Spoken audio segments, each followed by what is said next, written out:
जी। तो last two videos के अंदर हमने देखा था कि किस तरह हम क्विक बुक क्रिएट करेंगे अगर हम करंटली शिफ्ट हो रहे हैं टुवर्ड क्विक बुक। तो हम कैसे क्विक बुक को क्रिएट करेंगे, कैसे अपने अकाउंट यहाँ पर सेटअप करेंगे, ठीक है। अब मैंने यहाँ पर अगर आप देखें तो मैंने अपने ही नेम से एक कंपनी क्रिएट की है यहाँ पर क्विक बुक के अंदर। अपने नेम से ये तमाम तरह इन्फॉर्मेशन अगर मैं यहाँ पे देता हूँ तो आपको शो भी कर देता हूँ सेटिंग में जा करके। अकाउंट एंड सेटिंग में जाता हूँ तो आप देखिएगा यहाँ पे मैंने अपने नेम से एक कंपनी क्रिएट की हुई है, ठीक है, जिसके अंदर मेरे तमाम तरह इन्फॉर्मेशन वहाँ पर मैंने अपनी इंफॉर्मेशन ही वहाँ पर टाइप की है, ठीक है। इसी तरह अगर आपको अपनी लीगल एंटिटी क्रिएट करनी है तो आप यहाँ जा करके नेम वगैरह में, जैसे मैंने यहाँ पे कंपनी की ऑलरेडी, क्योंकि मैंने आपको प्रोडक्ट एंड सर्विसेज कैसे क्रिएट करते हैं वो सिखाना था, तो इसलिए मैंने जो क्विक बुक की ऑलरेडी प्री जो इन्होंने कंपनी की एक सेटिंग की होती है उसको मैंने क्लिक किया, तो इसलिए यहाँ पे सैंड बॉक्स है। जैसे मैं यहाँ पे वापस जा करके इसको अनसेलेक्ट करता हूँ, अपनी कंपनी के अंदर जाता हूँ, तो वहाँ पर मेरा एड्रेस आएगा। जैसे कि मैं यहाँ पर आपको शो वापस जाता हूँ, आप देखिएगा मैं बैग जा करके यहाँ पर जो मुझे शो हो रहा है मैं इसको अनसेलेक्ट करता हूँ, तो देखिएगा कि यहाँ पर मैंने जो कंपनी क्रिएट की हुई है वो आपके सामने यहाँ पर शो हो जाएगी। यानी मैंने जो तमाम तरह इंफॉर्मेशन को यहाँ पर टाइप की है, जो जो रिक्वायर्ड डाटा था, फील्ड थी, मैंने उसको कंप्लीट किया। तो आप देखिएगा मैं दोबारा यहाँ पे जाके सेटिंग में जाता हूँ। मैं सेटिंग अकाउंट इसमें जाता हूँ तो आप देखिएगा कि यहाँ पे मेरी तमाम तरह इंफॉर्मेशन जो कि मैंने इस कंपनी को क्रिएट करते हुए टाइप की थी वो आपके सामने यहाँ पे शो हो रही होगी।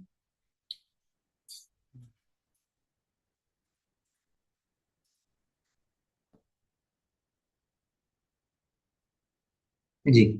तो कंपनी नेम की आप देखिए कंपनी नेम शो हो रहा है, और यहाँ पर आप देखिएगा कि आप कोई भी लोगो लगा सकते हैं। मैंने तो just for the sake of practice and also teaching and guiding to new students who are learning in a different platform, यानी वो स्टूडेंट जो मेरे साथ इन टच है और जो सीखना चाह रहे हैं उनके लिए मैंने अपने ही नेम से कंपनी क्रिएट की है। यहाँ पे मैंने अपना एड्रेस लिखा, अपना नेम लिखा, कॉन्टेक्ट नंबर, सो ऑन। मैंने यहाँ पे जो जो इन्फॉर्मेशन रिक्वायर्ड थी मैंने यहाँ पे इसको कंप्लीट किया, ठीक है। मैं कौन सी सर्विसेज दे रहा हूँ तमाम तरह इन्फॉर्मेशन मैंने यहाँ पे जैसे टाइप टाइप की, उसके बाद मैंने इसको सेव कर लिया, ठीक है। आप जब कोई बुक ऑनलाइन पे जाते हैं तो आप वहाँ पे आपको जो भी रिक्वायर्ड फील्ड है आप उनको सिलेक्ट करते जाते हैं, सो आपका डेटा जो है यहाँ पर कुछ इस तरह से आ जाता है, ठीक है। अच्छा, बहरहाल ये मेरी कंपनी थी।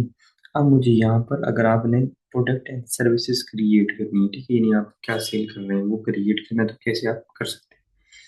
मैं दोबारा जाता हूँ यहाँ से, इस विंडो को क्लोज करता हूँ, फिर मैं यहाँ पर डन भी कर सकता हूँ, ठीक है।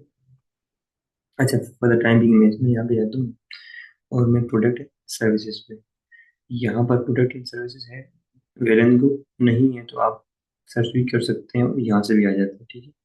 मैं यहाँ डायरेक्ट जाकर प्रोडक्ट एंड सर्विसेज सेलेक्ट करता हूँ, प्रोडक्ट, ये प्रोडक्ट एंड सर्विसेज, ये आ गया। तो अब यहाँ आकर जैसे इसको क्लिक करेंगे तो आपके सामने आपने आपकी कंपनी का प्रोडक्ट क्या है या फिर आप क्या चीज़ें सेल आउट कर रहे हैं उससे रिगार्डिंग आपने जो जो न्यू प्रोडक्ट ऐड करना है आप यहाँ पर ऐड कर सकते हैं, ठीक है। क्रिएट आइटम्स या फिर आप इंपोर्ट भी कर सकते हैं डेटा ऑलरेडी आपके पास पहले से है। तो यहाँ पे मैं सेल क्या कर रहा हूँ, लेट्स सपोज मैं यहाँ पे सेल कर रहा हूँ जी, वॉचेस सेल करता हूँ, ठीक है। उसकी पिक्चर आप यहाँ पर लगा सकते हैं जो भी वॉचेस है, ठीक है। नॉन स्टॉक बंडल है, बंडल में सेल करते हैं जिस तरह से मैं यहाँ पे इसको सेलेक्ट करूँ, ठीक है। अच्छा, उसके बाद मुझे आइटम सर्विस कोड, आप इसको 200 जो भी आपकी कोडिंग आपने non current asset current asset इस तरह कोडिंग की होगी तो आप उसको दे देंगे, मैं इसको 100,000, ठीक है। अच्छा जी। अच्छा, यहाँ पर बहुत सारी ऐसी फील्ड है जो मेरे पास पहले से नहीं आ रही, तो मैं करता हूँ मैं ये सब क्लोज करता हूँ ताकि आप मैक्सिमम चीज़ें सीख सकें, ठीक है। बहुत सारी चीज़ें ऐसी हैं जो मेरे पास यहाँ पे शो नहीं हो रही। तो मैं करता हूँ, वापस जाता हूँ अपने इसके अंदर।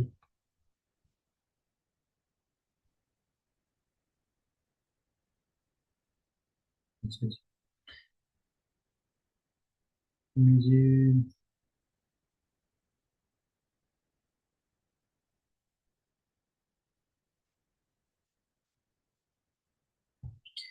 यहाँ से इसको क्लोज करता हूँ। और यहाँ पर एक ऑप्शन आता है।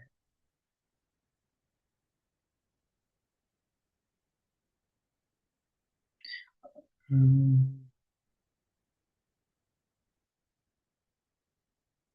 ठीक है, मैं मेरी कोशिश ये कि आप मैक्सिमम चीज़ें सीख सकें। आप यहाँ से बिजनेस व्यू में जा सकते हैं और अकाउंटिंग व्यू में जा सकते हैं, ठीक है। तो डिफरेंट व्यू आप देख सकते हैं। अच्छा, पहले जो हमारे पास मैंने एक आप ऑप्शन ओपन किया था जिसमें प्रोडक्ट सर्विसेज एड कर रहे थे। तो यहाँ पे हमारे पास बड़े लिमिटेड से ऑप्शन आ रहे थे। अब देखिएगा, मैं यहाँ पे जाके जब न्यू प्रोडक्ट पे क्लिक करूंगा स्टॉक पे, ठीक है, तो आप यहाँ पे देखिएगा कि मेरे पास काफ़ी सारी फील्ड ओपन होगी। एज अपोजिट टू जब मैं प्रीवियस यहाँ पे मैंने ओपन किया था तो बड़ी लिमिटेड सी फील्ड थी। और बस हम अगर उसी उन्हीं फील्ड्स को कंसिडर करते हुए हम वीडियो रिकॉर्ड करते तो मैं भी ये सारे पॉइंट्स आपसे कवर ना हो पाते। दोबारा यहाँ जाके वॉच, ठीक है, के नाम से प्रोटेक्ट करते हैं, ठीक है। वॉच, आप कह सकते हैं इसको वॉच, कोई भी कलर आप इसको दे दें, ठीक है। वाइट के लिए डब्ल्यू लिख दें, बट जो भी कलर आप इसको देना चाहते हैं या फिर जो भी कोड इसको देना चाहते हैं ताकि ईजी हो जाए। आइटम सर्विस लेवल कोड आप मैं इसको कहता हूँ 1001, ठीक है। कैटेगरी मेरी क्या है जी, मैं यहाँ पे जाके क्लिक करूँगा तो मेरी जो भी कैटेगरीज काफ़ी सारी हैं, ठीक है, वो मैं किसी एक को सिलेक्ट कर सकता हूँ। तो एम्प्लॉइज में जनरल सर्विसेज बजट, बहरहाल इसको हम बाद में सिलेक्ट करेंगे, ठीक है। वो क्यों, आपको समझ आ जाएगा। अच्छा, ये भी इससे रिलेटेड है, ये जो ऊपर हमने सिलेक्ट करना है इससे पार्टिकुलर रिलेटेड है। बाकी इनिशियल क्वांटिटी हमारे पास कितनी है, हमें कहता है मेरे पास 500 क्वांटिटी है, ठीक है। और मैंने परचेज कब की है, इस दिन को परचेज की है, ठीक है। अच्छा, रीऑर्डर लेवल क्या होता है कि कब ये क्वांटिटी सेल होते होते किस पॉइंट पे पहुंचे कि आप रीऑर्डर लेवल कर लो या आपको रीऑर्डर लेवल का नोटिफिकेशन आ जाए। तो मैं कह देता हूँ जब मेरे पास क्वांटिटी 100 पे आ जाए तो मुझे ये नोटिफिकेशन दे दे, ठीक है, पार्टिकुलर सप्लायर को ऑटोमेटिकली रीऑर्डर कर दे।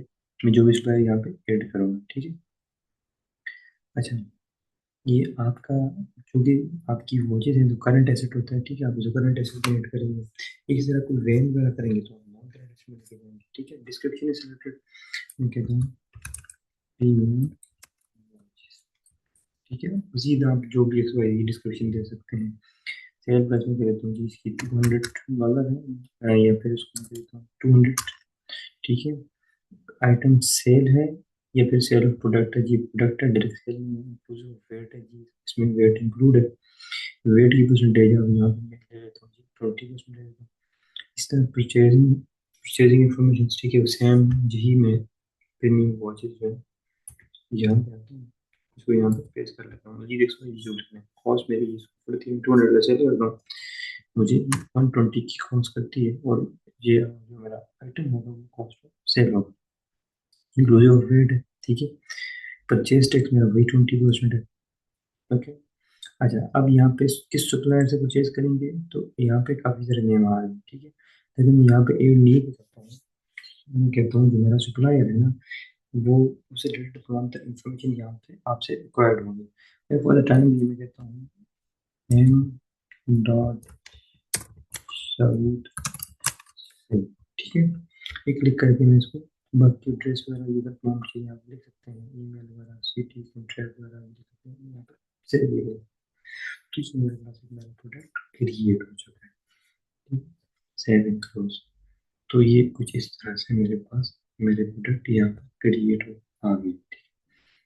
मैं यहाँ पे पिक्चर से लगा दिया कि जरा आप क्रिएट देखिए और डब्ल्यू, तो मेरे पास क्रिएट, इस तरह आप मजीद अपने प्रोडक्ट क्रिएट कर सकते हैं।